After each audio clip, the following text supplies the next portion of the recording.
Mafia don Atiq Ahmad की गोली मारकर जान ले ली गई। अतीक अहमद तो इस दुनिया को अलविदा किया गया, लेकिन जिस तरीके से अपने पीछे करोड़ों अरबों की संपत्ति छोड़ गया, उसको लेकर कई सारे सवालात खड़े हैं।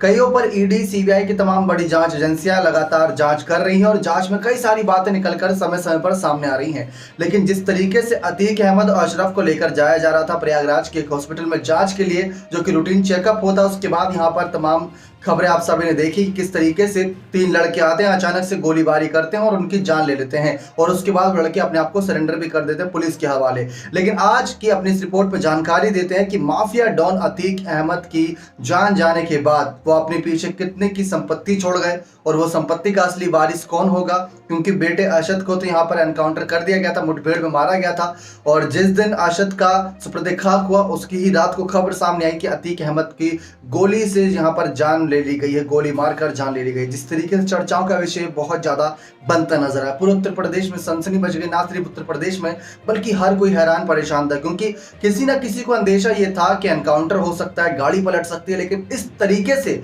कैमरे में सारी घटनाएं रिकॉर्ड होती नजर आए और ये देखकर पूरा देश दहशत में आ गया कि ऐसे अंधाधुंध फायरिंग वो भी पुलिस के होते हुए हुई, वो भी एक माफिया पर। तो ये चर्चा का विषय रहा। लेकिन 100 से ज्यादा मुकदमे यहाँ पर अतीक अहमद के खिलाफ दर्ज हुए थे।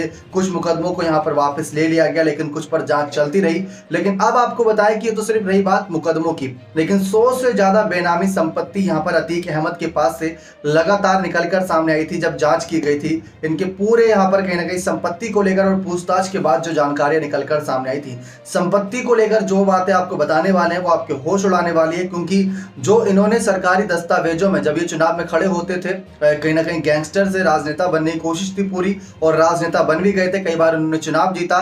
चुनाव जीतने के बाद नेता बनने की आड़ में अपनी गद्दी का फायदा उठाते हुए जिस तरीके से क्राइम को बढ़ावा दिया और खुद भी क्राइम करते हैं नजर आए, वो चर्चा का विषय था। लेकिन इस दौरान कहीं ना कहीं सरकार की तरफ से भी इन्हें काफी पैसे मिलते थे, एक विधायक के रूप में बने थे, जिस तरीके से चर्चाएं थी। फिर उसके बाद गैंगस्टर के रूप में उन्होंने कई सारे लोगों से फिरौती, रंगदारी, ये सारी खबरें तो आए दिन आती रहती थी। लेकिन कितनी की संपत्ति बन गई थी वो देखिए आप हमारी इस खास रिपोर्ट में। अतीक अहमद ने साल 2019 के चुनावी हलफनामे में बताया था कि उसके पास कुल 25 करोड़ रुपए से अधिक की संपत्ति है, जिसमें उसके नाम पर 1,80,20,315 की चल संपत्ति थी और पत्नी के नाम पर करीब करीब यहाँ पर 81,32,946 रुपए हैं। वहीं उसके नाम पर 19 करोड़ रुपए से अधिक की अचल संपत्ति थी, जिनमें जमीन, कई आलीशान महल और फार्म हाउस थे। अतीक अहमद के 5 बेटे हैं। एक के यहाँ पर गैंगस्टर अतीक अहमद जो जान गए असद की, वो चर्चाओं में था। अतीक अहमद ने 1996 में शाइस्ता परवीन से शादी की थी। अतीक और शाइस्ता के 5 बेटे हैं, जिनमें मोहम्मद उमर, मोहम्मद अली, असद अहमद और 2 नाबालिग बेटे हैं, एहजान और अबान हैं। 2 बेटे काट रहे हैं जेल की सज़ा। 2 बेटे कहाँ हैं किसी को कुछ अता पता नहीं है। अली अहमद ने जबरन वसूली के एक मामले में पिछले साल जुलाई में प्रयागराज के एक सत्र अदालत के सामने आत्मसमर्पण कर दिया था। वहीं 2 बेटे मोहम्मद एहजम और मोहम्मद आबान कहाँ हैं इसका किसी को कुछ नहीं पता। 2 लाख के नामी मोहम्मद उमर पर रंगदारी का आरोप है, जिसने अगस्त 2022 में सीबीआई के सामने सरेंडर कर दिया था। तो इन्हीं में से कोई ना कोई कहीं ना कहीं अतीक अहमद की पूरी ये संपत्ति का वारिस बनता नजर आएगा, जो कि कहीं ना कहीं कानूनी संपत्ति है, लेकिन जो बेनामी संपत्ति है उसका नहीं। अब बताएं आपको कि अतीक अहमद की जान जाने के बाद करोड़ों की संपत्ति का वारिस उसके बचे 4 बेटे ही होंगे। हालांकि 2 नाबालिग बेटे उसके फरार चल रहे हैं, जैसा कि आपको बताया, और पत्नी भी फरार चल रही है। कहा जा रहा है कि पत्नी फिलहाल सभी संपत्ति को देख रही थी, लेकिन वो फरार हो चुकी है। अब आपको बताएं कि माफिया अतीक अहमद की 100 से ज़्यादा बेनामी संपत्तियां मिली हैं। 50 से अधिक सेल कंपनियों के जरिए अतीक अहमद ने अपनी काली कमाई को ठिकाने लगा रखा था। छापे में नोट गिनने की 2 मशीनें, करीब 1 करोड़ रुपए कैश, 200 संदिग्ध बैंक खाते और बड़ी मात्रा में, जी हाँ बड़ी मात्रा में यहाँ पर जेवरात भी मिले थे।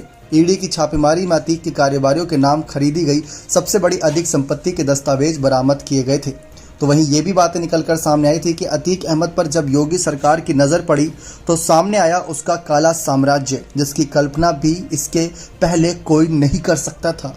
25 करोड़ की संपत्ति का खुलासा अतीक अहमद ने अपने चुनावी हलफनामे में किया, लेकिन पिछले 2 सालों में, जी हाँ पिछले 2 सालों में करीब 1600 करोड़ की अवैध संपत्ति या तो कुर्क की जा चुकी है या फिर ढहा दी गई है।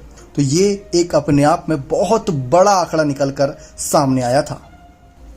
वहीं हाल ही में एक मीडिया रिपोर्ट्स के मुताबिक अतीक और उसके करीबियों के ठिकानों पर जब ईडी की टीम ने छापेमारी करी, जो हाल में सबसे हाल का मामला था जो बरामद हुआ, उसमें टीम ने करीब 85 लाख रुपए की नकदी, 68 लाख रुपए की कीमत की सोने की ईंट और करीब 2 करोड़ 85 लाख रुपए की कीमत के हीरे के जेवरात बरामद किए थे। और ये लगातार ईडी की छापेमारी अभी भी जारी है, जिसका आधा सच अभी सबके सामने आना बाकी है। लेकिन माफिया डॉन जा चुका है इस दुनिया से, जिस तरीके से उस पर फायरिंग की गई और उसके साथ कई ऐसे राज जहां पर उसने अपनी संपत्तियां या तो छुपाई थी या किसी को दी थी या कहीं ना कहीं किसी के नाम कर रखी थी। बने रहें, धन्यवाद।